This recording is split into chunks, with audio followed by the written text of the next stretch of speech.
오늘은 우리가 사사기 31번째 시간으로 무례히 행하지 말라라는 제목으로 같이 말씀을 나누도록 하겠습니다. 하나님께서 입다를 통해서 블레셋과 암몬의 이스라엘 백성들을 18년 동안이나 억압을 당하게 하셨고, 고통을 당하던 이스라엘을 하나님께서 그들이 부르짖음에 구원하여 주셨습니다. 입다라고 하는 인물은 참 파랑만장한 삶을 살았죠. 기생의 아들로 태어나서 이복 형제들의 미움을 받아서 돕탕으로 도망갔다가 그들이 어려워지니까 다시 불러들이고, 그래서 그들의 군대 장관이 되고 머리가 되는, 그래서 하나님께서 입다를 통하여 이스라엘 백성들을 암몬 사람들에게서 구원하여 내시는 모습을 보았습니다. 그런데 입다가 그렇게 믿음으로 살아가는 가운데 암몬 사람과 전쟁할 때 이 성급한 서원으로 인하여 자기 무남 동료가 평생을 남자를 알지 못하는, 그리고 홀로 살게 되는 그런 모습을 봅니다. 그렇게 참 여러 가지 모습들이 복합되어 있는 모습이 입다예요. 믿음으로 승리하는 것 같기도 하고, 성급하게 서원도 하고, 여러 가지 문제들도 있고, 그런데 문제는 그게 우리들이라는 겁니다. 우리들도 우리가 어떨 때는 믿음이 좋은 것 같다가, 어떨 때는 믿음이 없는 것 같다가, 어떨 때는 은혜가 충만하면 세상에서 제일 착한 사람인 것 같다가, 어떨 때는 아닌 것 같다가, 그게 계속 반복돼요. 그래서 어떤 게 진짜 내 모습일까? 그 모든 게 다 내 모습입니다. 그리고 하나님의 은혜가 없으면 내가 그럴 수밖에 없는 존재라는 걸 우리는 늘 깨닫고, 변함이 없으신 하나님을 우리가 늘 바라보는 거예요. 그러다 보면 우리의 이 요동치는 인생의 그래프가 조금씩 그 요동이 줄어들게 되죠.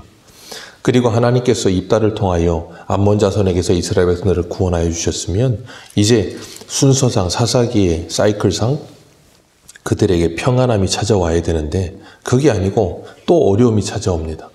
외부적으로 암몬 사람을 몰아냈으면 이제는 평안해야 될 것 같은데 생각지도 못했던 내부에 문제가 일어나요. 에브라임 사람들이 찾아와가지고 시비를 겁니다. 외부적인 문제가 해결되면 내부적인 문제는 없어야 될 것 같은데 내부적인 문제도 함께 찾아오더라는 거예요. 그리고 이 에브라임이 시비 거는 게 뭐였는가 하면, 왜 전쟁하는데 자기들은 부르지 않았느냐는 거예요. 참 이상한 사람들이죠. 부르지 않은 게 아니고 자기들이 모른 척하고 안 온 겁니다. 불렀는데도 못 들은 척을 했어요. 그래 놓고서는 이제 와서 찾아와서 시비를 걸면서 왜 안 불렀냐 그러면서 막 화를 내는 거예요. 이 에브라임 사람들이 이게 고질병이었거든요. 늘 뭔가 일이 있으면 힘들 때는 찾아오지 않다가 일 다 끝날 때쯤 되면은 이제 끝에 와가지고 한 발 담그고 있다가 자기들이 영광을 취하려고 하는, 지금 입다가 승리하고 나니까 이스라엘의 국민적인 영웅이 되는 거예요. 그러니까 사람들이 다 입다를 칭송하고 높이니까 그게 시샘이 나는 거예요. 그러니까는 찾아와가지고 시비를 거는 겁니다. 이런 일들이 앞에서도 있었어요. 기드온이 미디안 연합군하고 전쟁할 때 그 전쟁 끝에쯤 와가지고 이 미디안 연합군들 이기고 와가지고는 기드온한테 막 화를 내죠. 왜 우리를 부르지 않았느냐고. 처음부터 불렀어야지 왜 안 불렀냐고 그러면서 막 화를 내요. 그때 기드온이 이렇게 고백을 해요. 우리 사사기 8장 2절 같이 보겠습니다. 사사기 8장 2절.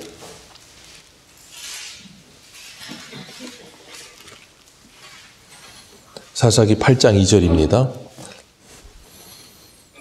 8장 2절과 3절 같이 읽습니다. 시작. 기드온이 그들에게 이르되 내가 이제 행한 일이 너희가 한 것에 비교되겠느냐. 에브라임의 끄물 포도가 아비에셀의 만물 포도보다 낫지 아니하냐.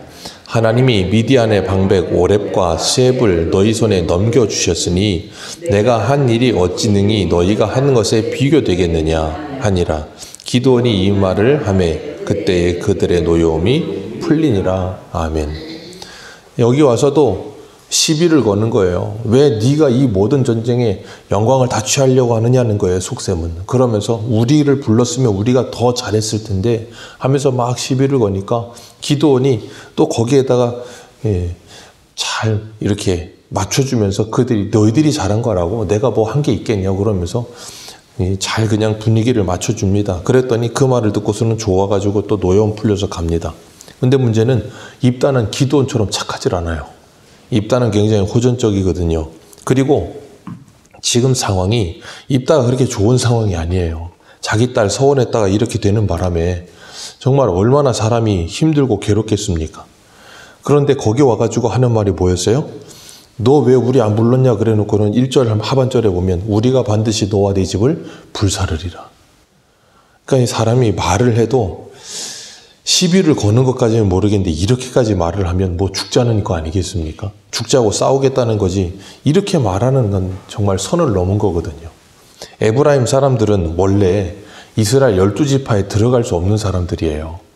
왜냐하면 요셉의 둘째 아들입니다. 요셉의 첫째 아들도 아니에요.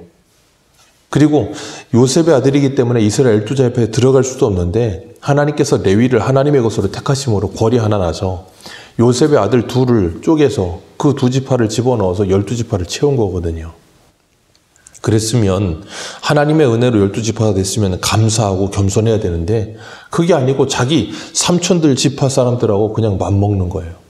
그리고 자기 첫째 아들, 그러니까 요셉, 자기의 형이었던 므낫세가 강성해지지 않고 동생인 에브라임이 강성해졌어요. 하나님께서 야곱을 통해 어금 맡기는 축복을 주셔서 그렇게 됐는데 그랬으면 자기가 삼촌들 지파에 들어간 것도 은혜고 자기 형보다도 앞서게 된 것도 은혜고 그랬으면 겸손해야 되는데 겸손할 줄 모르는 거예요. 겸손할 줄 모르고 아주 교만히 하늘을 찌르는 겁니다. 이유는 하나죠. 자기들이 숫자가 많다는 거예요. 만약에 에브라임 지파가 숫자 적었으면 이런 말 하지도 못합니다. 유다 지파랑 이 이스라엘 12지파 중에 가장 큰 지파가 에브라임 지파였거든요. 그러니까 자기가 몸집이 크고 힘이 세니까 그거 믿고 그냥 오만방자한 거예요. 잠언 16장에 보면 18절에 이런 말씀을 하세요. 교만은 패망의 선봉이요 거만한 마음은 넘어짐의 앞잡이니라. 딱 에브라임을 두고 하는 말이에요. 지금 안 그래도 딸 때문에 괴로워 죽겠는데 입다한테 와서 위로는 못할 망정 불난 집에 기름을 쏟아붓는 것도 아니고 내가 너와 내 집을 불사르리라 그러니 세상에 입다가 그 말을 듣고 어떻게 되겠습니까? 완전히 그냥 화가 그냥 뚜껑을 열려버리는 거죠.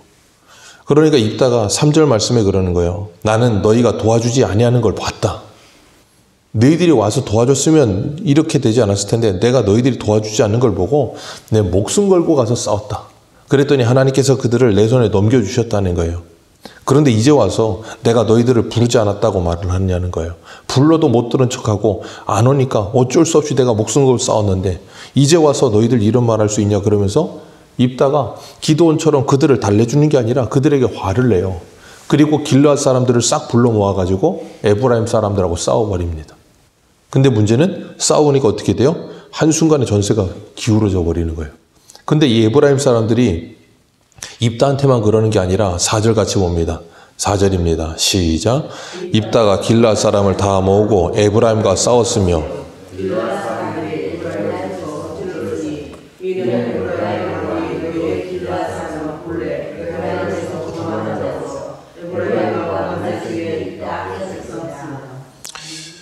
참 입다한테도 왜 우리를 안 불렀냐 시비를 걸면서 내가 너와 너 집을 불살라버리리라 그랬더니 길르앗 사람들한테 뭐라 그래요? 야 길르앗 사람들 너희들 원래 에브라임에서 도망간 사람들 아니야. 그러니까 이 에브라임 사람들은 다른 사람을 볼 때 이미 베이스가 뭐예요? 다른 사람을 기본적으로 무시하고 깔아보는 거예요. 자기 밑으로 봅니다. 그러면서 사람들을 어떻게 해요? 함부로 대하고 막말을 하는 거예요. 그게 그냥 삶에 배어 있어요. 오래도록 그렇게 살았기 때문에. 잠언에 보면 잠언 18장 21절에 이렇게 말씀하세요. 죽고 사는 것이 혀의 힘에 달렸나니 혀를 쓰기 좋아하는 자는 혀의 열매를 먹으리라 그러셨어요. 에브라임이 딱 그런 지금 상황이에요. 아니 입다에게도 와서 이 상황이 이럴 상황이 아닌데 그리고 길르앗 사람한테도 와가지고 이렇게 사람을 무시하니 얼마나 화가 나겠습니까? 그래서 입다하고 에브라임이 모여가지고 입다하고 길르앗이 모여서 에브라임과 싸우는데 이 길르앗 사람들이 요단 나루터에 가가지고 거기를 딱 지키고 있는 거예요. 그러니까 건너가려면 그 나루터를 지나갈 수밖에 없으니까 에브라임 사람이 그걸 오면 너 에브라임 사람이냐? 그래서 물어서 아니라 그러면 발음 하나 하라는 거예요. 쉿볼렛이라고 발음을 하라는데 그게 십볼렛이 돼버리면 이제 에브라임 사람에게 판명이 나는 거예요. 우리나라 사람들 그러잖아요. 경상도 사람들이 쌀을 잘 발음을 못한다면서요. 그래서 맨날 살살 그런다는데 이 에브라임 사람들도 그런 발음적인 뭔가 이게 안 되는 부분이 있었던 거예요. 아니, 자기들은 말 한마디도 제대로 못하면서 입다한테 그리고 길라 사람들한테 무시를 하는 거예요. 자기들은 그들보다 더 못났으면서. 그러다가 하나님께서 입다를 통해서 이 에브라임 사람들을 42,000명을 심판해 버리십니다. 이게 그냥 전쟁 같지만 이 에브라임의 이 고질병과 같은 이런 교만함을 하나님께서 입다를 통해서 심판하셔서 하루아침에 42,000명이 죽어요. 이 얼마나 어처구니 없는 일입니까? 입다가 이스라엘 사사가 되고 6년이 지납니다. 그리고 죽어요. 이 전쟁을 끝으로 입다는 이제 6년 있다가 죽습니다. 참 파란만장한 인생을 삽니다. 그리고 하나님께서는 기생의 아들이었고 이벽 형제들에게 미움을 받았던 입다를 통해 이스라엘을 구원하셨고 그를 통해서 하나님의 놀라운 역사를 이루시는 걸 봅니다. 오늘 우리들도 마찬가지예요. 세상에 완전한 사람은 없습니다. 부족한 사람이 있을 수 있어요. 입다에게도 흠이 있을 수 있고 길앗 사람들에게도 흠이 있을 수 있어요. 그런데 그 흠이 있다고 해서 그 사람의 흠만을 볼 필요는 없어요. 왜냐하면 사람은 누구나 다 흠만 있지 않거든요. 그런데 에브라임 사람들은 자기 흠은 보지 못하고 다른 사람들의 흠만 보는 거예요. 그래서 주님께서 뭐라 그럽니까? 네 눈 속에 있는 들보를 빼고 다른 사람들의 눈 속에 있는 티끌을 빼라는 거예요. 내 눈 속에 들보가 있으면 들보가 얼마나 큽니까? 그러니까 다른 사람 눈 속에 있는 티끌이 어떻게 보여요? 태산처럼 보이는 거예요. 근데 그걸 보지 못하고 자기 연약함을 보지 못하고 다른 사람의 연약함을 들춰내고 막말을 하고 다른 사람들에게 막 함부로 하고 너무나 무례하게 행하는 그 선을 넘는 그 행동 때문에 에브라임은 스스로가 하나님의 심판을 자초하는 꼴이 돼버리는 거예요. 그렇기 때문에 우리가 세상을 살면서도 그런 사람들이 있어요. 꼭 에브라임 같은 사람들.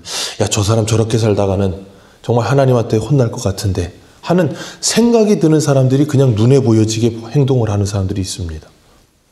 참 안타까운 모습이지요. 잠언 18장 12절의 말씀처럼 사람의 마음의 교만은 멸망의 선봉이고 겸손은 존귀의 앞잡이라 그랬습니다. 하나님은 교만한 자를 절대 하나님께서 기뻐하지 않으세요. 겸손한 자를 기뻐하신다라고 주님은 말씀하십니다. 우리가 하나님 앞에서 우리의 마음의 태도가 어떠해야 되는지 한번 생각해 보시고 또한 내가 시작이 에브라임과 같이 나는 그렇게 연약한 존재였다라는 것을 기억하며 내 처음 상태를 기억하는 사람은 절대 에브라임처럼 행동하지 않을 겁니다. 다윗은 우리가 사무엘상 보고 있지만 그가 왕이 되어 살면서도 평생을 자신이 이스라엘의 자기 아버지의 밑에서 목동하던 사람이었다는 걸 잊지 않고 살아요. 그랬기 때문에 뭐합니까? 신명기 17장에 나오는 왕이 해야 될 딱 한 가지. 하나님의 율법책을 등사하여 옆에 두고 평생 그걸 읽고 여호와를 경외하는 법을 배우는 것. 그러면 네 형제 위에 올라서지 아니하리라 그러셨어요. 에브라임은 그걸 모르는 사람들. 그러니까 뭐합니까? 안하무인이에요. 사람들을 밑으로 깔아보죠. 그러나 하나님을 바로 아는 사람들은 사람 위에 올라서지 않습니다. 빌립보서 2장의 말씀처럼 다른 사람을 나보다 낮게 여깁니다. 그게 그리스도 예수의 마음이라 그러셨어요. 우리가 오늘을 살아가면서 나는 어떠한 마음가짐을 가지고 어떤 태도를 가지고 다른 사람을 대하고 있는가? 우리가 고린도전서 13장을 본 것처럼 사랑은 무례히 행하지 않는다고 했는데 나는 다른 사람들을 사랑으로 대하고 있는가? 아니면 사랑이 없는 교만한 마음으로 함부로 대하고 있는가? 나 자신을 돌아보시면서 오늘 하루도 내 가정에서, 교회에서, 일터에서 하나님의 나라를 만들어가는 저와 여러분들 되시기를 주님의 이름으로 축복합니다. 기도하겠습니다.